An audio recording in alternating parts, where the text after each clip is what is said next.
Welcome back, comrades, to Classic Cars and Coffee podcast number 2.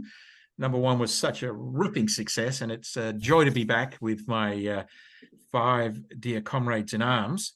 On my left, we have the instigator of this insanity, Deryk Graham. And then to my right, I've got Rex Havoc, after recently returning from MotoGP. And did you do a tour in the Himalayas in this trip?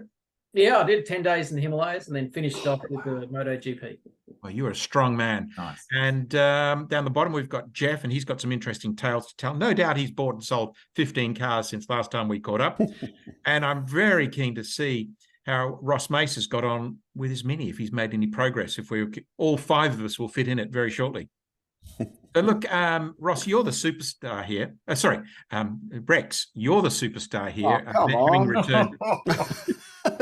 You certainly brought Ross down quickly. I did. It didn't take me long. Anyway, so Rex, welcome home. It was yesterday you got back, wasn't it? That's right. Yeah, about 6 o'clock.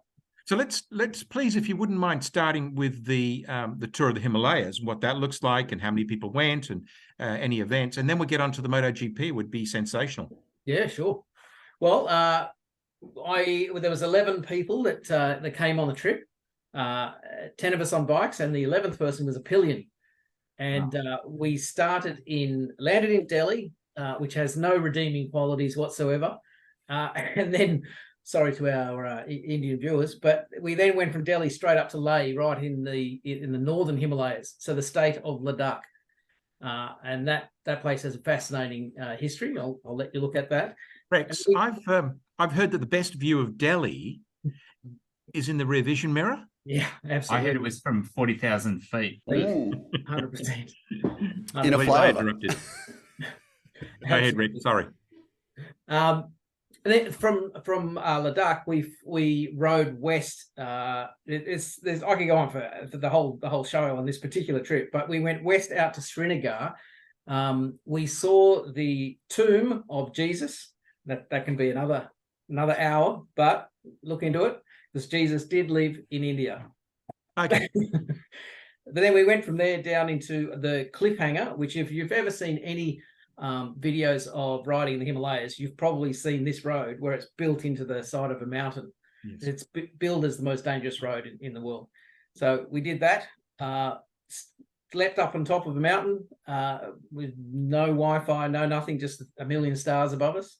And then up through the Zanskar Valley, which was a trekking track 2 years ago. So it's brand new. Hardly anyone's actually ridden through it. And then ended up back in Leh. And for the finale, we went to Kardungla, which was billed as the highest road in the world. And when we got to the top, we turned our engines off and then rolled all the way down. It's about 38 kilometers all the way back down to town. And of course, that turned into a race between all of us. There was no engine braking then? No. So how did the Royal Enfields go? I mean, disclosure, I sell them, but of the 10 bikes that we had, and we did close to 2,000 kilometers each, not a single breakdown, nothing went wrong the whole time. They're absolute tractors and can go anywhere and do anything. I think we had 3 flat tires the whole trip. Wow. And these are the most difficult roads you could possibly ride on. I can imagine. Yeah, they're great. How many days is the tour? I'm asking for a friend. Yeah. About 10. We used to do about 14. I've shortened it to about 10. And I think you could even, if you wanted to, fly out on a Friday night and then fly back on a Sunday, and that would suffice. You'd be happy. How much experience is needed for that? Because I'd love to do it, but for this particular trip, you'd sort of need to be a confident rider, because I designed this particular one to be the hardest. But you could easily come on a Himalayan trip after being a confident rider for 6 months. Okay. And do you need an international license, or? Yeah, well, that's a bone of contention.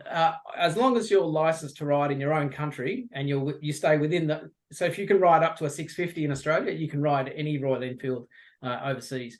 Okay. They say you need an international driving permit, but you get them for $50 at the RAC, and it's effectively a translation document. Right. Okay. Yeah.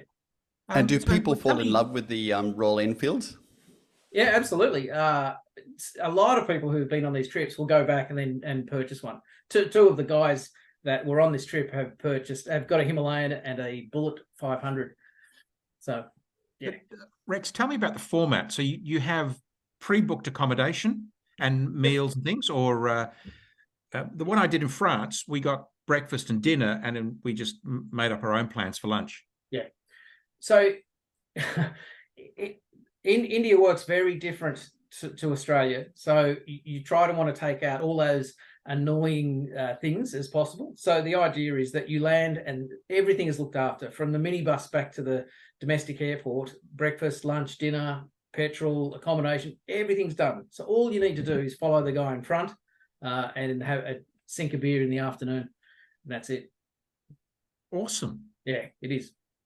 And do you get given notes on where you're going, the significance, the historical significance of where you're going, and attributes, etc.?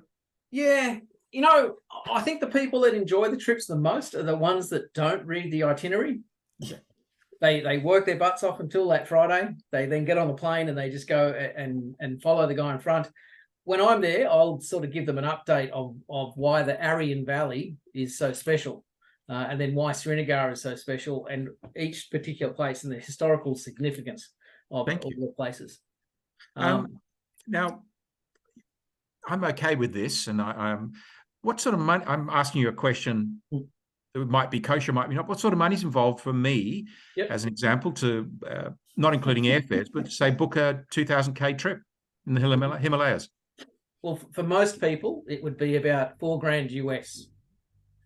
But for me, it's $6,000 US. Is that Yeah, right? I was about to say, Special price for you.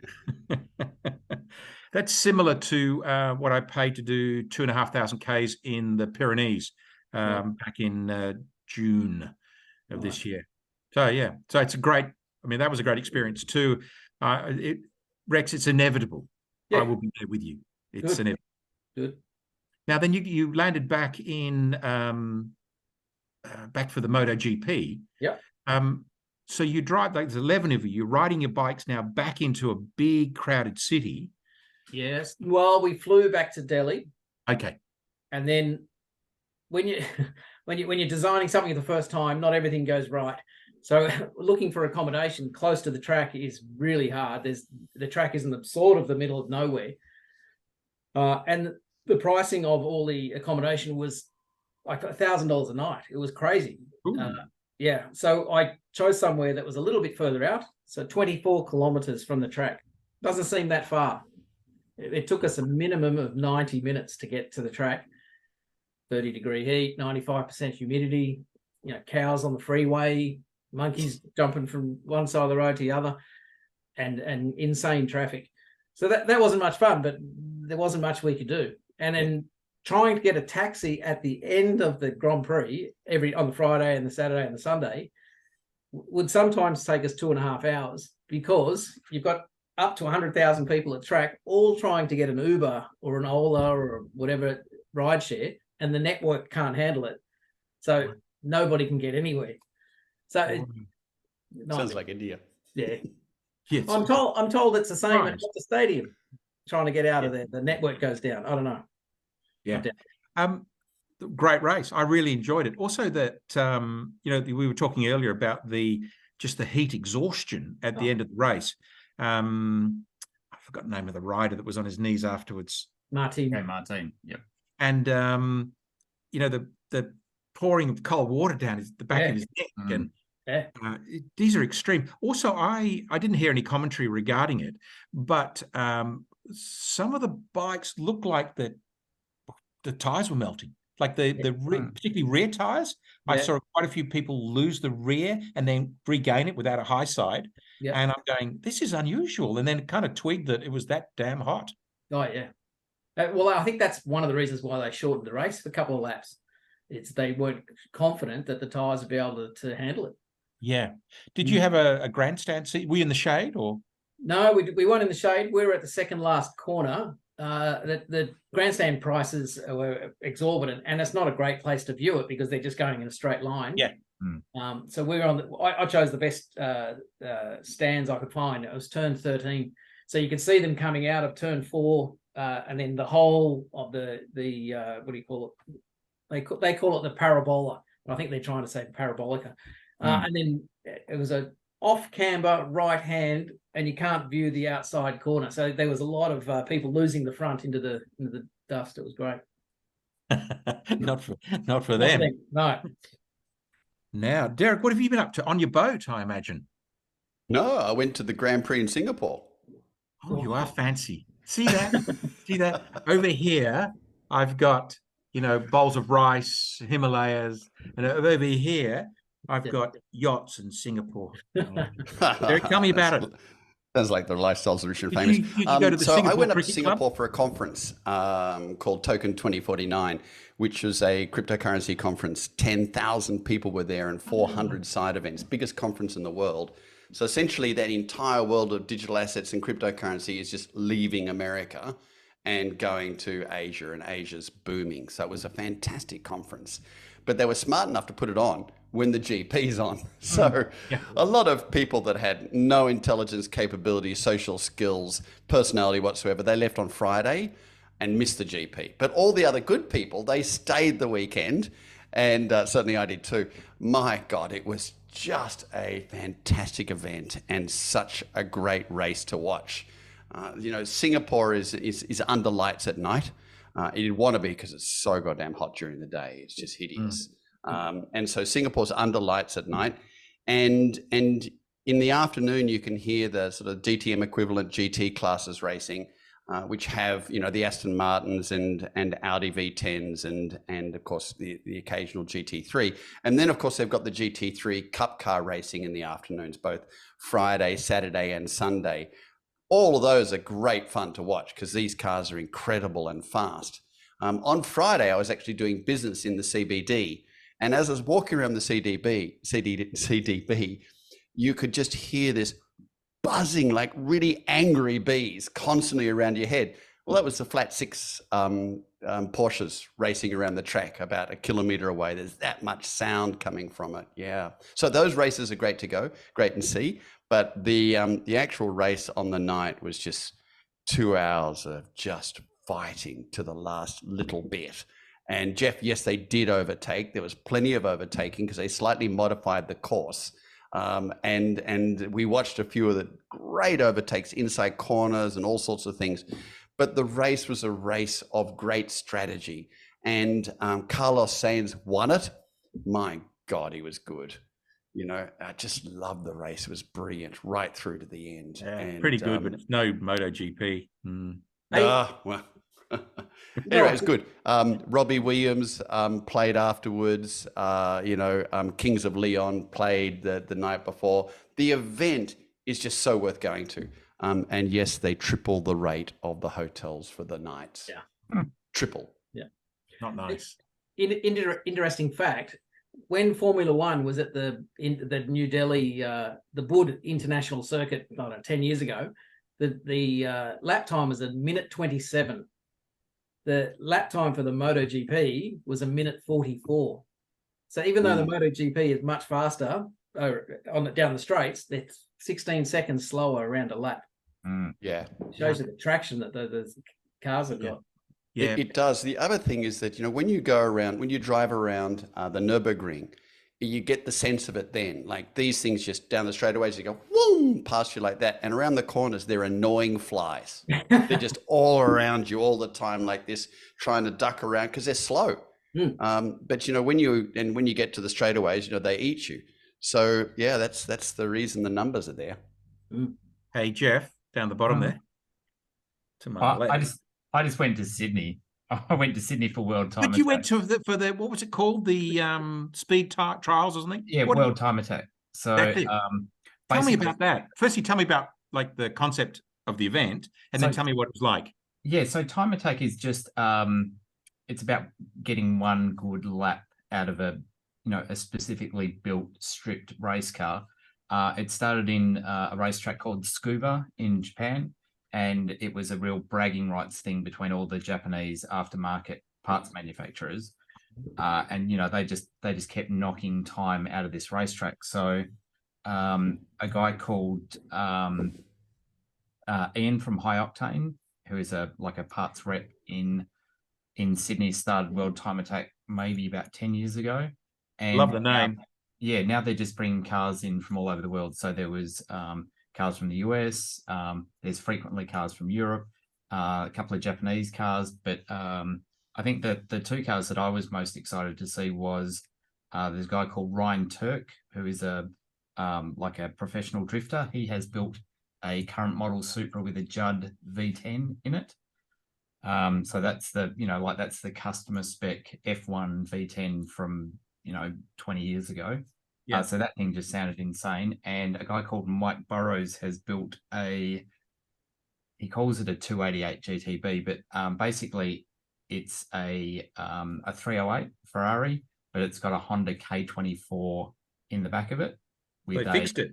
Yeah. Well, it's a proper car now. It's like my Kajiva Raptor. It looks good, but it's got Japanese heart, so it actually works. But yeah, so unfortunately, the event itself is quite boring because they just throw all the cars out to do laps, and there's various classes. Okay. Is it at Eastern Creek? Yeah, it's at Eastern Creek. And there's no suspense being built. They just have kind of they have commentators that just drone on. So it would be a lot better if they just, they line people up. You get one warm-up lap, 2 flyers, and a cool-down lap, and that's it. Because otherwise, you're just at a track day. The thing that I did like though, all the Sydney cars, they had a show and shine, and it was just like, man, there's a lot of bags being moved in Sydney to build some of those cars, and I'm not, the sort of baggies I'm talking about. Okay. Yeah, you can't bank that money. What else did they have? They had there was a Mura SV there. They had an LFA.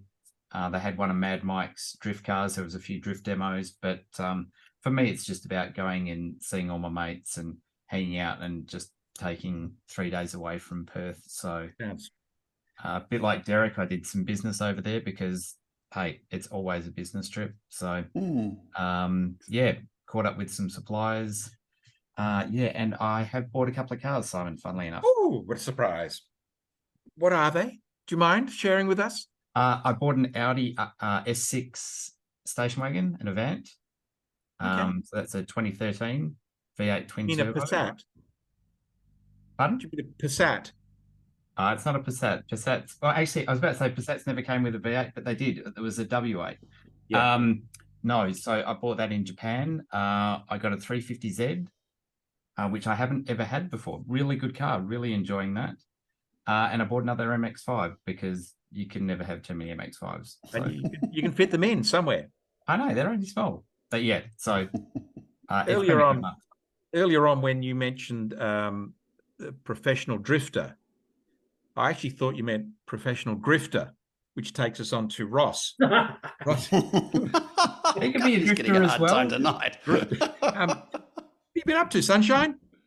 Well, I missed the Classic Cars and Coffee because I was up in Shark Bay, which was You're playing music, were you? Yeah, it was a festival on. We were playing. It was really good fun. Bit of a road trip. Got a multivan, Volkswagen multivan, 7-seater. It did the trick, cruise control, and nothing wrong with it. Awesome. And the weekend just gone, I was able to get some work on my own cars, which was nice because I spend most of the time spinning spanners on everyone else's cars. So the Volvo got some love. Both the fuel pumps died a few months ago, and it was put on the back burner. So I got round to that. So it's good to have that back on the road. And a few odds and ends on the Mini. It's not finished, but it's progress still. I think when that Mini's finished, we might actually host the show from your shed. All 5 of us. From the Mini. In the Mini. So, just a quick question. How old will we all be when the Mini is finished? That's a good question. Some people are so uncharitable, Ross. Oh, that's all right. That's fine. It's not a problem for you, I think Ross, it's a but Mini could be love for the other thing two. because, Andy Stack has got a Mini and it's absolutely a pristine piece of art and it's still on the spit and it's been painted. I've known Andy for a lot of years. At least the last 5 to 7 of them, he's had that Mini. For those that don't And know, I Andy would have, Stack is a and the engine's well-known. done, the gearbox is done, everything's done, 7 years, and it's still there. And I go, oh, just put it together. Yeah, for those of you that don't know, Andy Stack is a well-known Porsche mechanic in and around Perth, and yeah, great guy, well respected. And I find it very interesting that he is restoring a Mini. Yeah, I Very didn't know that. I didn't know that. So that's interesting. And Yeah. Stacky has also been door bitch at Cars and Coffee as well. He has indeed. He has. I think I punched him as I went through. Yeah. I tried driving over his foot the time before, but that didn't work, you know. Well, my show and tell. A good buddy of mine bought a Triumph Tiger, and he's really enjoying it. And he came and picked me up, and we rode down to, well, we went via Dwellingup, Jarrahdale, and a whole lot of other places up in the hills. And we ended up at Collie for the Collie motorcycle racing. And I rode my MT-01, which is my big 1700cc Yamaha sports bike. Well, sort of a sports bike. It's not a cruiser, that's for sure. Anyway, it was just a fabulous trip. I'm still on L plates, and I have to be escorted by somebody who's had their license for 4 years, or their unrestricted license for 4 years. So that's what's necessary. And I'm able to get my license after the 20th of October. So I've got to get that organized and get my unrestricted motorcycle license, and I can I don't need to be escorted. I can escort other people. Oh no, I can't. I've got to have it for 4 years. Anyway, it was a heap of fun. Classic Cars and Coffee are just gone. I had a fantastic time. I hung out at the front. I went down to the JDM section a bit, and I met a guy called Angus. Now, and I met Angus by just standing next to his car while he was talking to a whole bunch of people because the bonnet was up. And it was a Series 2 Cressida, and a little ratty. It's on Steelies that came off some sort of four-wheel drive. They're 17-inch Steelies. They looked really good. And he's got low-profile tires. He's got coilovers, and it's fabulous stats. But the big news was that he had a LS1 in it, and it looked like it was factory. And he's tied up to a 6-speed gearbox, and Angus is a diesel mechanic. Angus, if you're out there, you know who you are, because I think you're a hero of Classic Cars and Coffee from last month. And he got the console out of a MTU, the Isuzu four-wheel drive thing, and it was like it was made for the Cressida, and the gate was all perfect for the gear shift. And it was like, I'm looking at this thing going, man, there's so much love in this car. It was just sensational. Anyway, so LS1, I think it might have been a 5.7 that came out of old Commodore. He didn't pay much for it. He didn't pay much for the whole car. It's basically his love. And he was telling me stories about his wife on the end of the chain, like at nighttime with mozzies and all of this, while they were putting the engine in, and his wife's on the cradle on the engine hoist, and I'm going, I've been there. I've done that. It's awful. It's agony. But when it's finished and the motor is in, it's sensational. So, Angus, you were my hero of that event. I watched the car drive out. The stance is perfect. I even love the Steelies on it, the ratty interior. So what Angus is going to do, and I'll wrap this up in just a second. Angus is going to run an electronic drive off a monitor which comes off the coil packs, so that he can leave his cable-driven Speedo and Taco in the car, but it's going to be run off the coil packs, so it has to be digitized before it can be then turned into cable drive and then drive the Taco. And I just, that insanity, I really appreciate. I thought it was fantastic. Anyway, I hung out with Angus in front of his car for about half an hour. We chatted, and I really got what he was about, and just the joy. And he said his wife loved having that crashed Commodore in the front yard for a couple of months. No problem at all. No, was never mentioned. Yes, of course. Was never mentioned. and the neighbours enjoyed it too. So Yep. anyway, it was a great Classic Cars and Coffee. I thought it was an absolute cracker. The atmosphere was great. I took my bike. I took my GB500 TT. Got some nice comments about that, and hung out with some other people. There weren't a lot of bikes there really last month or this month, but let's hope we can build up the bikes, because it's really interesting. You see a lot of bikes in a short amount of time. That's one of the reasons I like it. There was a little like a convertible Honda K car. Mm. It was probably white. a Beat. No, I don't think it was a Beat. It was a 2022 car, I think. Oh, S660. Yeah. That's it. Mm. I loved it. Well, tell me about that. What are they? So I've had one. They're a wonderful little thing. Obviously only 64 horse from the factory. They don't weigh a huge amount, but more than you'd think, just because they are convertible. 6-speed. I had one right at the start of COVID. The thing that put me off it, though, was there is absolutely no storage in the car. Like, there's no storage under the bonnet, there's no storage under the back. And you need a comb, of course. Yeah, well, barely that. But they don't actually have a roof.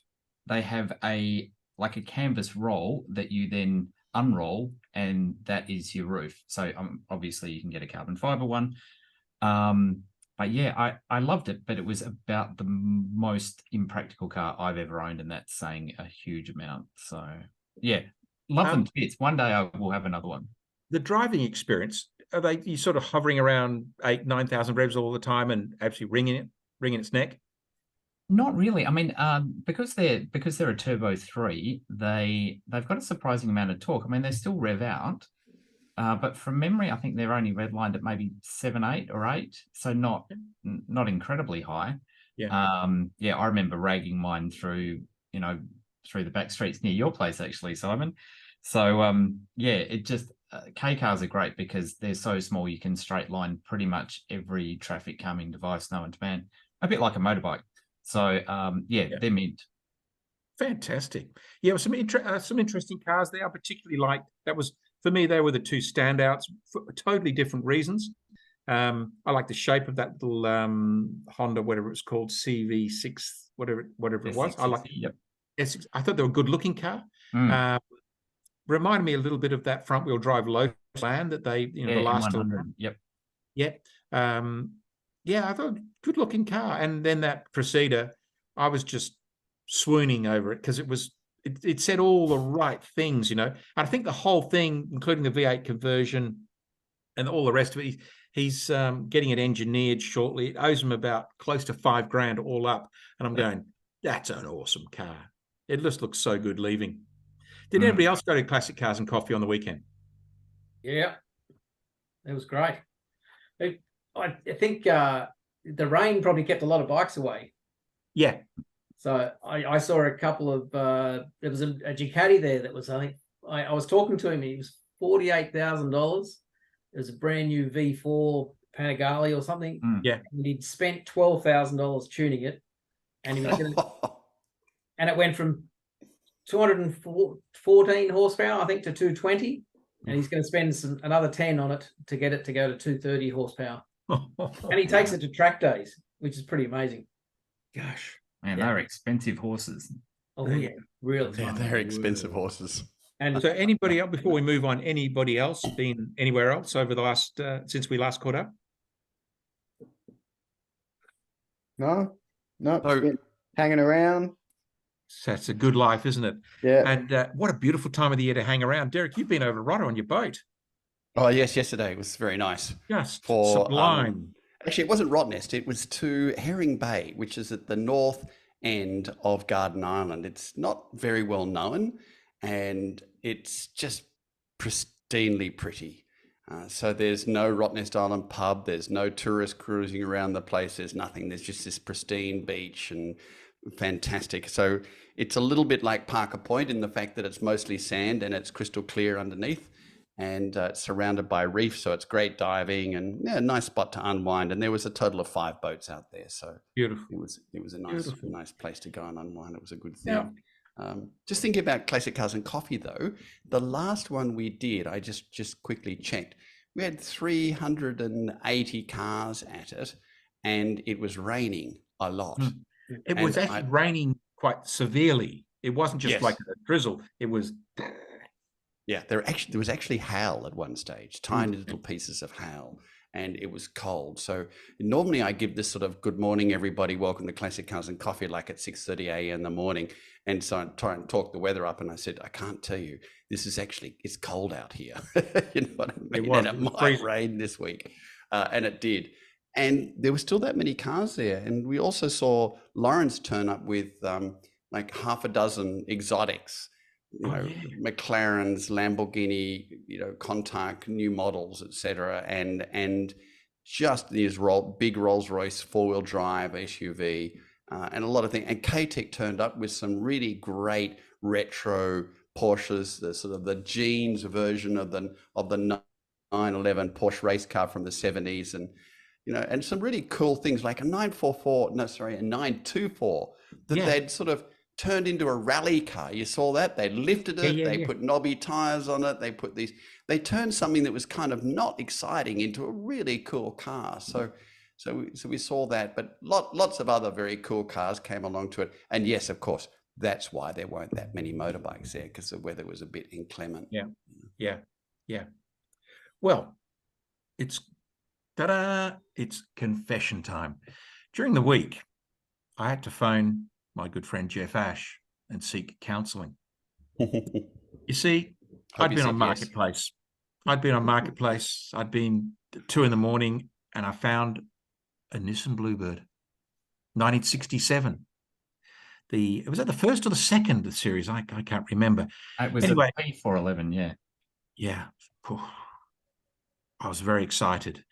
And I thought, I could buy that. He came with 2 of them. It's pretty tidy car, actually. Wouldn't be that hard to make it. You know, I'd leave the paint on it. And it got me thinking about engine transplants and gearbox and suspension mods to end up with what would be a Series 1 Bluebird. Anyway, I sought counseling and I listened. I didn't buy it.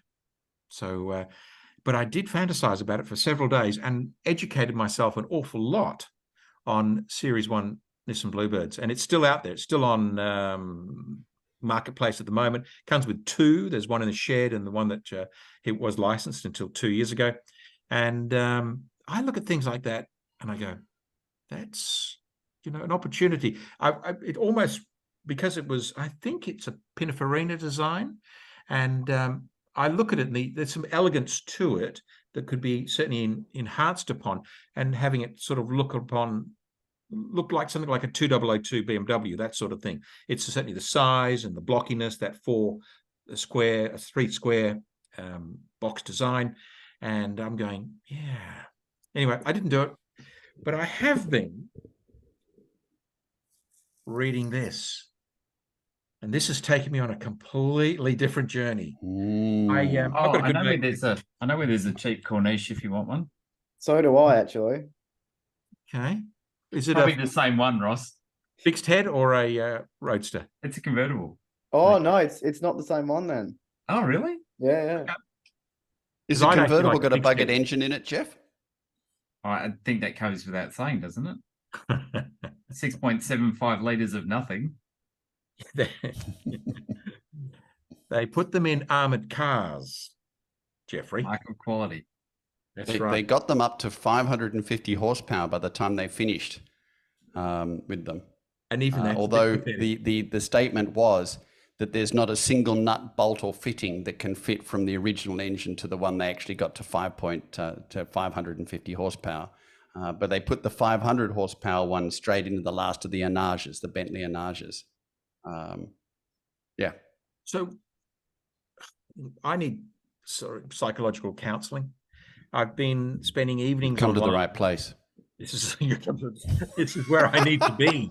Yes, it's a good idea, Simon. Very good idea. Whatever it is, do it. What is the idea? Great idea. I've been online. I've been looking at Resto Mod Rolls-Royce Silver Shadows, and it seems like what you've got to do is you've got to buy a Series 1 because they have chrome bumpers and they don't have the integrated rubber bumpers, Hmm. and they have these very nice little vents at the front, which are just so elegant and desirable. And then you have that nice sort of cowling which curls under where the bumper bar would be, and the same on the back, sort of, I don't know, like a pumped up sort of Rover of the period. And so they all look sort of curvaceous, because you've got to, not only do you have the curve at the top of the guard, but you've got a curve underneath the guard. Anyway, so there's several of these things out there with LS6 and LS7 Corvette engines in them, and complete transplant of the Corvette, latest Corvette independent back axles and front ends. And I'm going, oh, this is a good thing. This is a very good thing. Interestingly, and I've been obviously way awake at night, staying up doing this research because it's so important to me, is that the Silver Shadow is not actually a very big car. On the surface of it, you may think it is, but it's sort of there's a similar size to the current model, whatever the current four-door Toyota is. It's not much difference. They're not as wide as a Range Rover. I think they're 8 inches narrower. Whole bunch of statistics really surprised me. The turning circle is less than the current Mini, the new Mini, as we know it. So they there's a lot to be said for it. Now, if you could just take that huge lump of aluminium and cast iron and put it somewhere where you'll never see it again, and then slip in a very nice automatic trans from a Corvette and a LS6 or 7. This has got to be good. And some 21-inch wheels. And, oh, yeah. And then that's it. You're away. Cheap as. Got to be done. So I had to ask what the difference was. And I asked my friend, ChatGPT, who I've been having a long-term relationship. We get along really well. And I asked ChatGPT, what is the difference between a resto mod and customization? And it gave me a fabulous and clear example. And the resto mod, of course, is to create the same car, the look of the same car, but with all the modern features of a modern car. Whereas customization is to change the look of the car and everything else to anything you want to do. I love resto mods. I'm not as hot on customizations. I love resto mods. And as you and I have talked about, England does just the great resto mods. I mean, they actually get in and they fix the XJSs to make them a fabulous driving car. You think that's not possible because they all can't drive. But you fix them to, they've done fantastic Jensen Interceptor conversions with big LS1s, LS2 engines, etc., in them to make them just go fast. And the Rolls-Royce conversion you're talking about, I agree with you. Firstly, that the Silver Shadow, I mean, that was the biggest production car they've ever had. They produced 30,000 of them, which is hence the reason why they've been $25,000 buy all day long for the last 15 years. At the moment, on car sales for 25 grand asking. Yeah, it's just amazing. Sometimes it's like a fixed price sale for the last 15 years, $25,000. And so they're just great things. They do, however, weigh 2.35 tons. So they're quite heavy. So do I. Then what you need to do is you need to put the LS6 engine in it and twin turbocharger. You'd still get better fuel economy than the original. Oh, yeah, I'm sure you can. But it's a really cool car to resto mod. I agree. And you could keep the base shape, lower it a little bit, put 22 or 20-inch wheels on it. And I think that'd just be magical.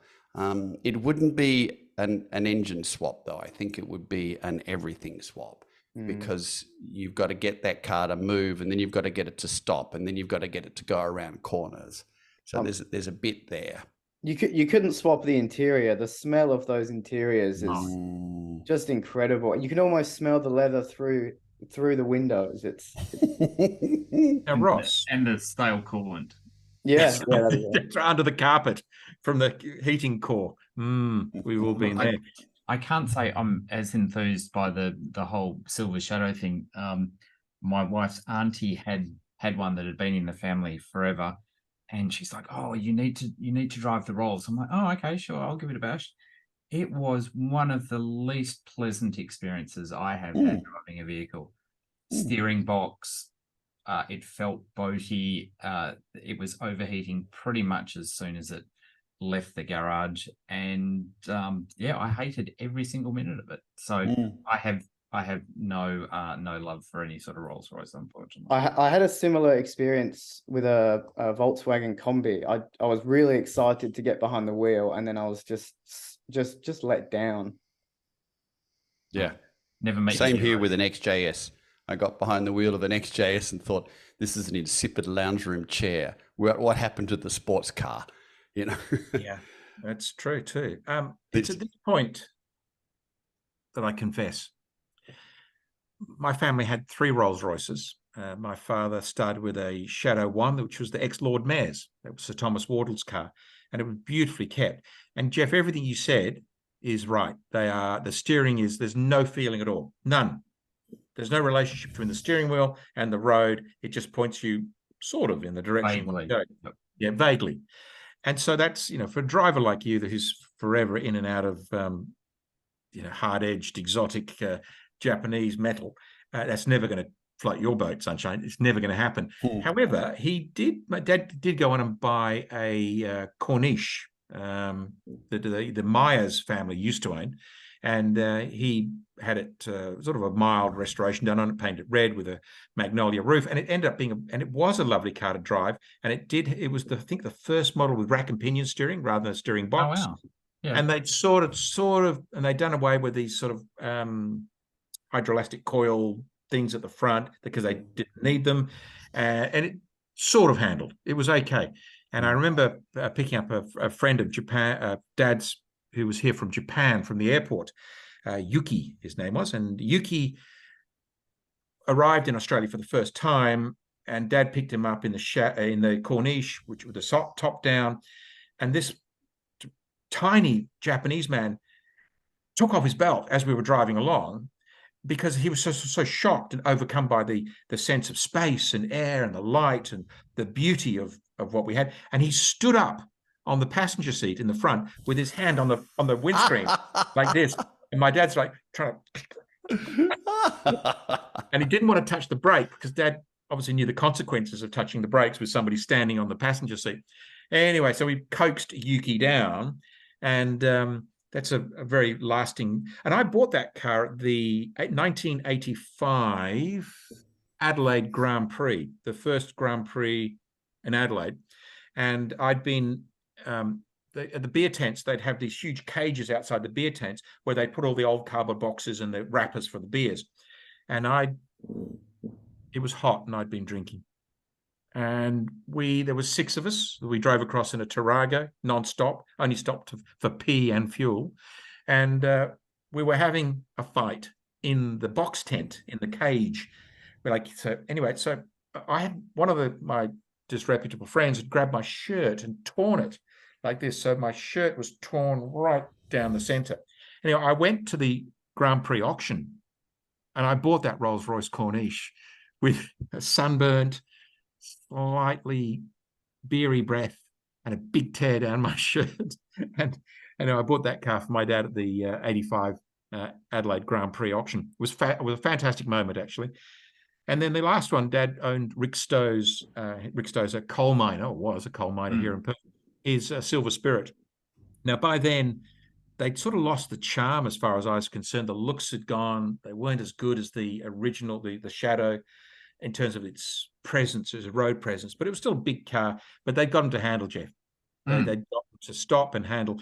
And the confession that I was starting to make was that Dad and I drove up to Carnarvon in that car, and for some time,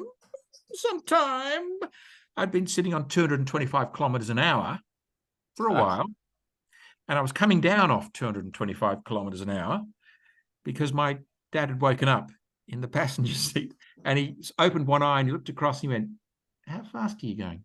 I said, "Oh, a bit." Anyway, I got it down to about 180 something, and the police were waiting for me. And that's a long story, but let's say Dad drove home. That's all I'm saying. Dad drove home. That was it. So that's my Rolls-Royce experience. And at the age of 16, I did do a one-on-one tour of the Rolls-Royce factory and crew. I'd written to them. It was the gap between third-year high school and fourth-year high school. And I'd written to Rolls-Royce and said, I'm an enterprising young boy. I'll be a customer one day. And would you be willing to give me a tour? And they wrote back and said, yes, young man, show up. And they gave me the date. I showed up. Before me in the visitor book was Shirley Bassey. Wow. The next day after me was going to be Ronnie Corbett. So their visitor book from the crew, I can't remember the year I was there, it reads Shirley Bassey, Simon McGrath, Ronnie Corbett. So that's fun. And it was a whole day experience. And then just recently, with a good buddy of mine, we went to the Rolls-Royce factory in, where was it, Deryk? Where did we go, Port? Goodwood. Yeah, but it's not in Goodwood. The Rolls-Royce factory is on the estate. Is it on the estate? It is too. I'm sorry.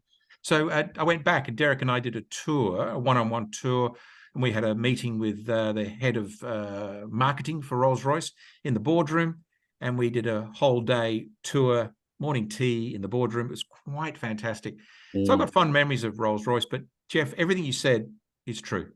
Particularly the Series 1, the shadows are boaty. But those things, because you've got so much engineering in there, and the chassis is the thing. It's a beautiful chassis. Not hard to do a rack and pinion conversion and basically fix it with good Corvette stuff. Yeah. But there's always, they used to say, the Bentley's the driving car, the Rolls-Royce is for the chauffeur. And so they used to design these cars not for the driver, but for the comfort of the bloke down the back, assuming that's the case.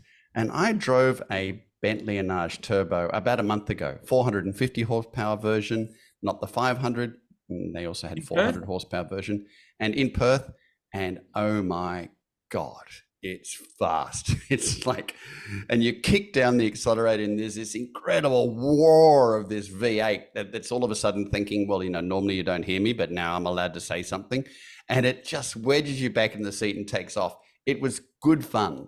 And the car, for the weight of it is, it's 5.35 meters long and it weighs 2.5 tons. But it still feels very nimble, handles and brakes, and was an engaging car to drive. It wasn't a 911 Porsche or anything to drive, but it wasn't meant to be. But there's this wonderful feeling of driving this brute of a car, which has a degree of pomp and ceremony to it, but also handles and stops. And I gotta say, I like the car. I know it's bizarre because I want a Honda S800, which weighs about 600 kilograms or 700 kilograms. So it's not about that. I mean, I think cars are a smorgasbord of life. You just don't sit with one type, Yeah. Ross, now, Deryk was trying to tell us that the great resto mods come from England. But I reckon there's a company where they stick those Honda VVT, the engines into the front of Minis and the gearbox, which fixes everything with a Mini. Yeah, there's a few people doing it. The only problem is you have to redesign the suspension, and I think part of the charm of the Mini is the rubber cone suspension. Yeah, isogonous. Yeah, which is a bit of a shame, but if you want any sort of power, then that's really the way to go. Yeah, that appeals to me. The guys from Mighty Car Mods did one. Oh, they did one. Yeah, and I was very impressed with that car. That's a fabulous thing. People put all sorts of Hayabusa engines and all sorts in them. Yeah, and they're amazing. I love all that stuff. Rear-wheel drive conversions, and it's revving to 13,000 or whatever. It's pretty cool. There's two guys on YouTube as well with putting an engine at both ends. I've seen that. I can't think of the name, but anyway, highly entertaining, very stupid. It's good. It's got to be done. Anybody driven anything interesting this month? Just to add to the Mini story for a moment, I drove a Mini 1991 era Mini Turbo, which is one of these, I think it was manufactured for the Japanese market. Oh, yeah. And Engineering Research Application Limited was the group that put it in. You probably had one, Jeff. Had a little turbo engine. I have had a Mini though, yeah. And it's the only Mini I've ever driven. So I immediately enjoyed the Mini experience, Ross. It was great fun. And supposedly this is the one with the horsepower. and I would describe the horsepower as just about adequate. So, but it still drove fabulously well and was a lot of fun. And they made tiny numbers of these cars. There was total. one at Classic Cars and Coffee, maybe a year ago, year and a half, and I That's think for the ERM. Oh, okay, yeah, because I think it was at the Cottesloe show as well. Yeah, the guy that owns that's got a rough Porsche. Yep, I know the guy. Yep, and he also had an AMG 500. Yes, 500E. Yeah, 500E. Thank you. He's sold all of those cars since, and now he owns an XK140 and an MGTC. So he's gone retro. There's no accounting for taste, huh?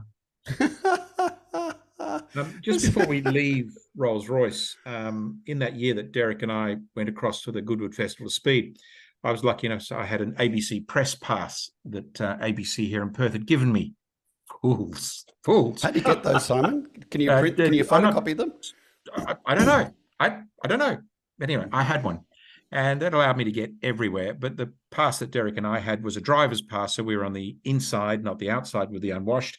And anywho, I managed to get rides up and down the hill with various people, including the guy that designed all the great Porsches. What's his name?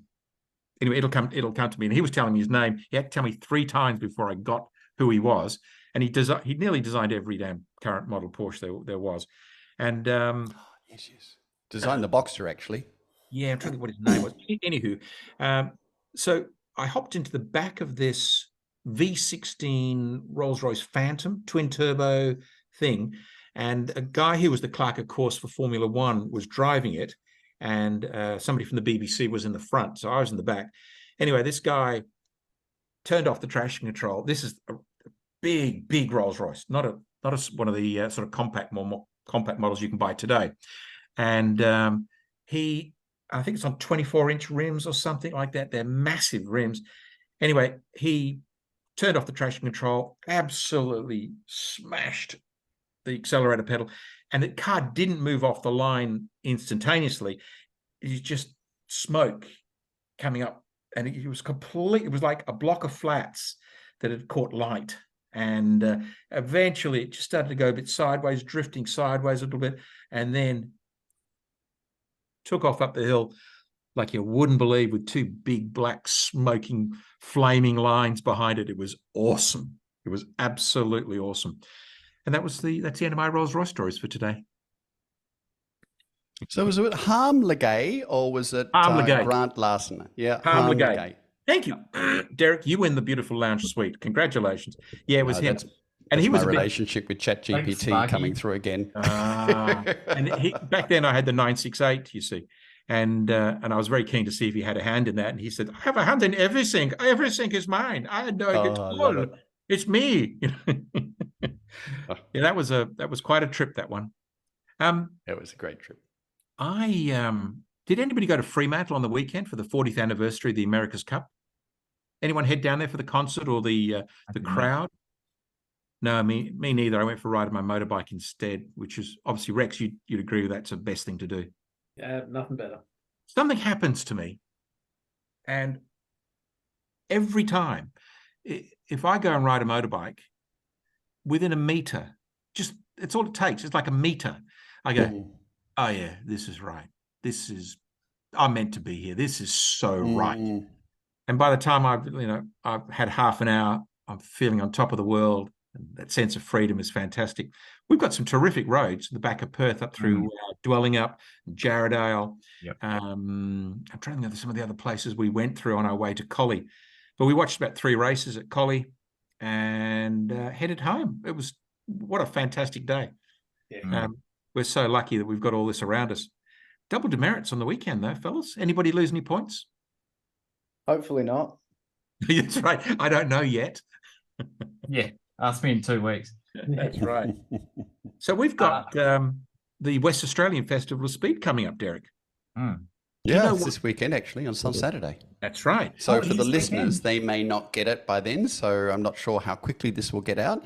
But if we get it out in time, that's terrific. So this weekend, we'll talk about it when we come back next time. But it has been an enormous logistics exercise for the team behind the scenes, I've got to say. It takes a lot to suddenly create an event from scratch and then build on it so it's got a foundation for years to come.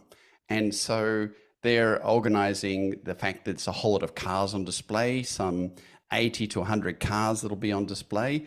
There's a specialist car display, which has got things like Ferrari F40s in it, and a whole variety of exotics that sit in that particular special undercover in a marquee in the middle of the sort of the race field.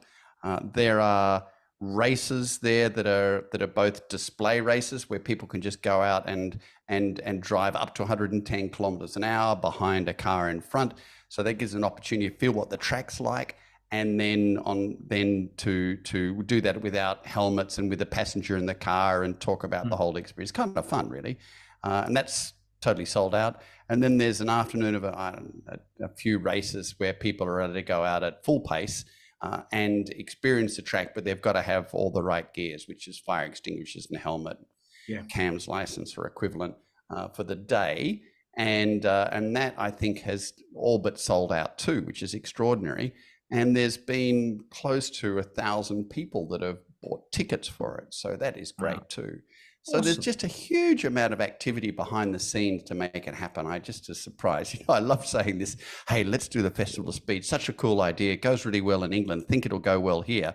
Then you sort of hand it over to this team of people, and then you realize this wasn't an easy thing to do at all. This is a really complicated thing to do. Yeah. Anyway, they've done a great job. So I think it'll be a terrific first weekend. What's some great of the cars? Commentator. Who's the commentator there, Simon? Talent. Huge talent. Well, he's huge. Anyway, huge. It's me, and I'm roaming the enclosure with a microphone, finding and embarrassing people. I will be throughout the day. I've read my notes. Thank you very much, Deryk. And I'm looking forward to it immensely. Be up there bright and early, and I think it's going to be a hoot. What are some of the cars coming down from Asia? So I don't know what the cars are, and I don't know whether they'll be here for this event. So I spoke with the president of the Classic Car Club in Singapore, which was fascinating. He's keen to get them down, but I think he's talking the next event for this. The Classic Car Club is intriguing. You know, we think sort of everything's maybe bigger in Singapore. Frankly, if you've got a McLaren, a Ferrari, a Lamborghini, a Audi V10, you know, the top of the range M series, there's more in Singapore than there is in Perth, right? But if you've got, a classic car like your Cressida you're talking about, or any of these older classic cars, very few in Singapore. Part of the reason is because it costs you $110,000 over a decade to keep them on the road, so around $11,000 a year to keep them on the road. And part of them is their tax system. They really kind of want them off the road. So there's only like 300 to 600 classic cars in Singapore, and really in Perth there's probably 6,000 or 7,000 of them, maybe more.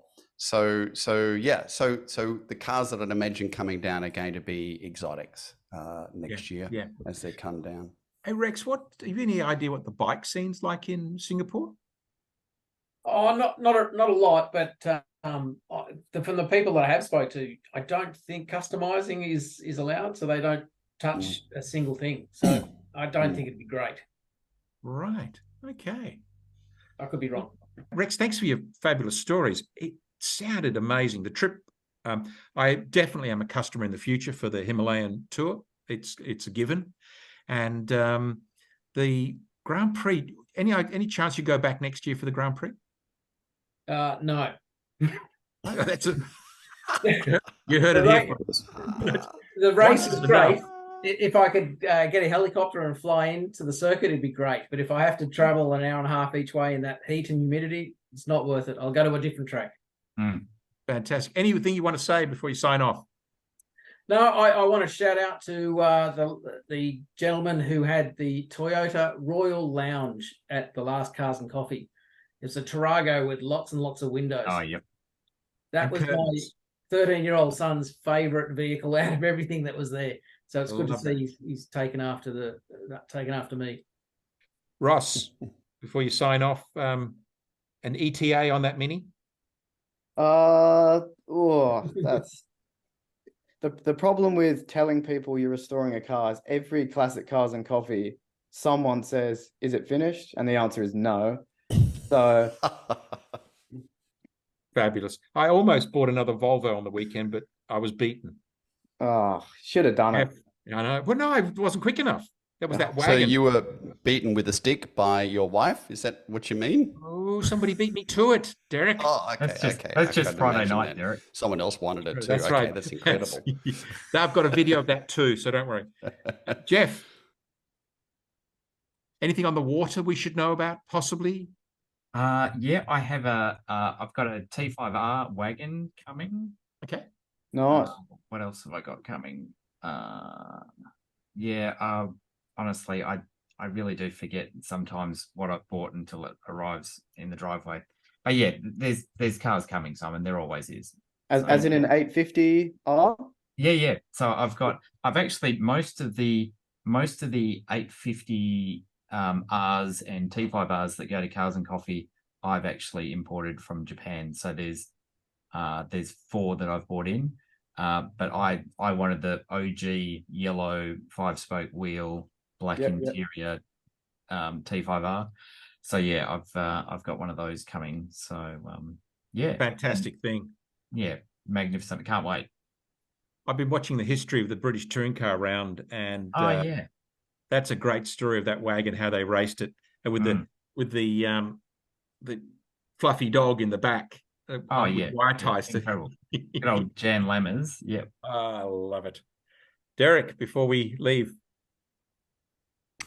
I've bought my tickets to Singapore for next year already, and I'm looking for the accommodation. It was so much fun going to the Grand Prix. I'm doing it again. I'm taking my partner, Grace. Already, I have 3 friends that want to come. So as we get closer to the time, I might invite everyone to come along. Why not? You know, it's an incredible event. Singapore's an amazing city. It's a huge amount of fun, and it's very easy to access it too. 5 and a bit hours by flight, same time zone. So keen to do that. Next Classic Cars and Coffee is on October the 8th, not the first Sunday of the month, which is this Sunday coming. And that's, of course, because of the fact that we're doing Festival of Speed on the Saturday. I won't be there. No doubt it'll run even better. And I hope everyone enjoys it. Well, gentlemen, thank you very much for this evening. It's been, once again, a great big giggle. I've loved getting you all together. And so, Deryk, thank you. Rex, thank you so much. Ross, thank you very much. It's great having you on board. And Jeff, always a delight. I look forward to catching you soon. So that's it. That's a wrap for Classic Cars and Coffee podcast number 2, Celebrity Squares. I think we are getting better, gentlemen. And I love the fact we've got this new format, like Celebrity Squares. Yeah, it's a lot better. Yeah, a lot better. You all take care, and thank you once again. Thank you. Thank you. Cheers, guys. Yeah. Yeah.